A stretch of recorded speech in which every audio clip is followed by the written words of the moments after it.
My name is Tiffany Woods. I'm one of the partners and operations director here at Doobie Nights. And I am Megan Przinski, and I'm a digital marketing manager at Doobie Nights. My name is Heather, and I am a bud tender. My name is Jessica, and I'm a clone manager. About 22 years. Let's see, I think I started about my junior year of high school. So, yeah, late 90s. Not that long. Probably, I dabbled in my late teenage years, but didn't really get into it until the dispensary opened like a year and a half ago.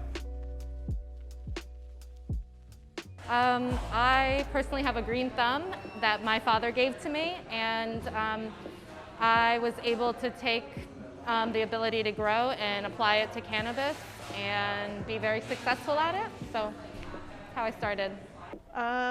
Let's see, I moved to Mendocino on the coast in 2008, and I kind of was partially involved in some grows and did a little trimming and did a little like moving weed around, and eventually, like when it went legal, I got a job at a cannabis-focused creative agency here called The Hybrid Creative, and that's actually how I first found out about Elion. And a lot of the brands that are local around here kind of got to know them, and that was about 3 or 4 years ago. So, and then Doobie Nights, when it opened, I came on the team like about a month before they opened the doors. So I've been doing all the social media and everything since then. The most influential person in the cannabis industry for me is Valerie Leveroni Correll. She is the owner and the founder of the first medical collective in California.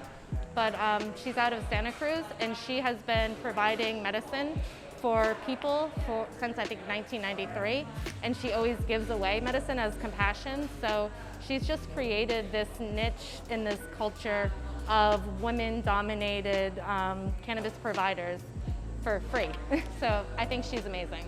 I would say that my current idols in the industry are a lot of the women of color who have been pioneers in the industry, who have kind of been behind the scenes for a long time. Two that come to mind for me are Nina Parks and Kimberly Dillon, and I believe they both have their own brands now, but it's just kind of cool to see the industry being a little more equalized and some voices that haven't had a voice starting to come out a little bit more. I love it. It's empowering. It's just nice to be able to represent. I feel like we're not represented enough, kind of overshadowed,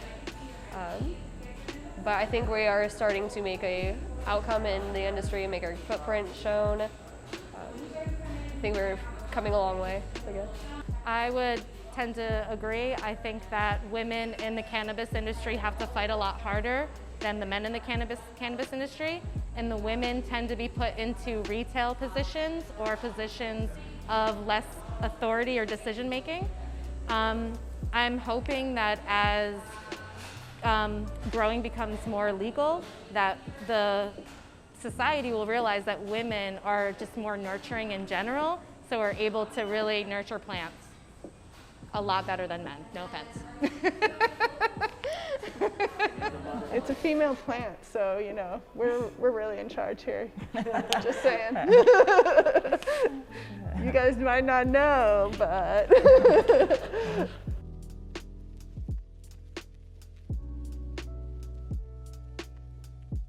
For the retail, it's kind of hard. People like to undermine you, like to not acknowledge what you know and to overlook anything you say or suggest, despite your experience in the industry.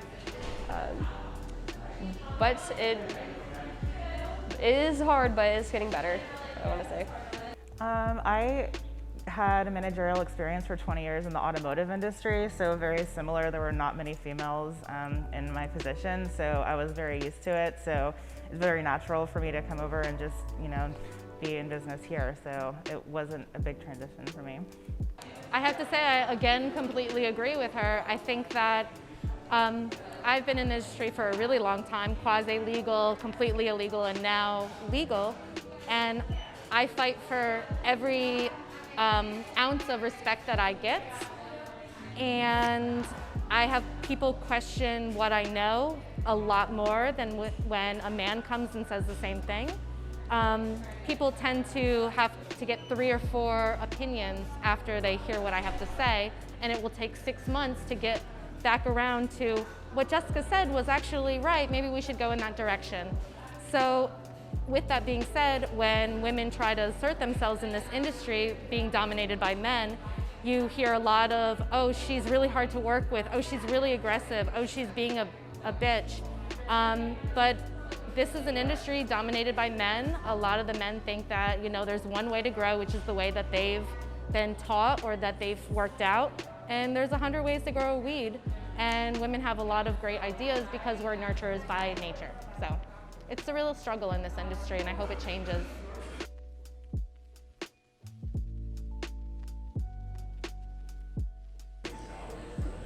We get discredited about our knowledge, about anything that we know about cannabis. I think like most women just face a barrier of being offered a little bit less money and a little bit less like opportunities, just like in any industry. But I think that's slowly starting to change, and that's pretty awesome. But I wouldn't say that I've had necessarily barriers. I have always kind of been more in a supportive role than like a leadership role, I would say. And that's kind of just more the default that is expected of women, I feel like. But it also goes very well with the cannabis plant and the healing aspects and the way that it brings everyone together. I feel like it's a very nurturing, and that's a very feminine type of energy. So I feel like it's almost an asset being female in the cannabis industry these days. So at least I'm gonna go with it. Just get the word out there to all the people that don't know. There's so many people that it could help. Starting with my family, now that it's just getting a little bit more and more aware, and with it hopefully becoming federally legal soon, I think more people will feel safe buying it. I think people were apprehensive before, so I'm looking forward to just helping more people. My biggest goal is I want to have my own cannabis like edibles, infused edibles. I really like the chemistry and dosing it out, and I like baking, so that's where I want to go with cannabis in my future. I think we've come a long way, and that's really exciting, but we also have a lot of breaking the stigma still left to do, and I think that's one of the things that's been really exciting, kind of being in the industry and being part of like a retail space that's very experiential and art focused and like draws you in. Is there's something for everyone, even if they're not like super into using cannabis every day. You know, there's a little bit of unique magic to be found every part of it. So For everybody. as far as like my personal goals in the industry, I just want to keep growing and keep challenging myself and keep bringing cannabis to more people and breaking the stigma down and empowering people that need to have a voice.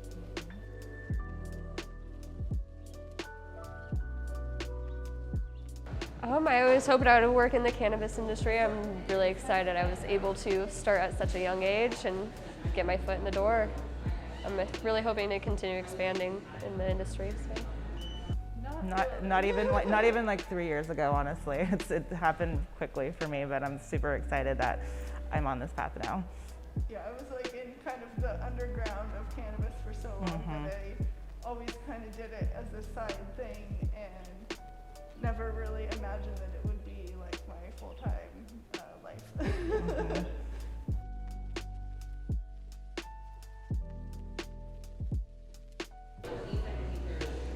You just gotta keep on going, keep striving, just know what you know, like keep studying, keep expanding your knowledge.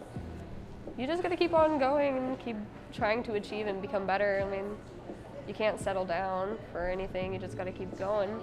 I would say find your community and band together. I've found that like the women in cannabis are a very strong, supportive community, and if you just reach out a little bit, they'll take you in with open arms and be like, "Mwahaha, come into the coven," you know. So that's been really awesome part of the industry personally. And I would say, yeah, find your witches.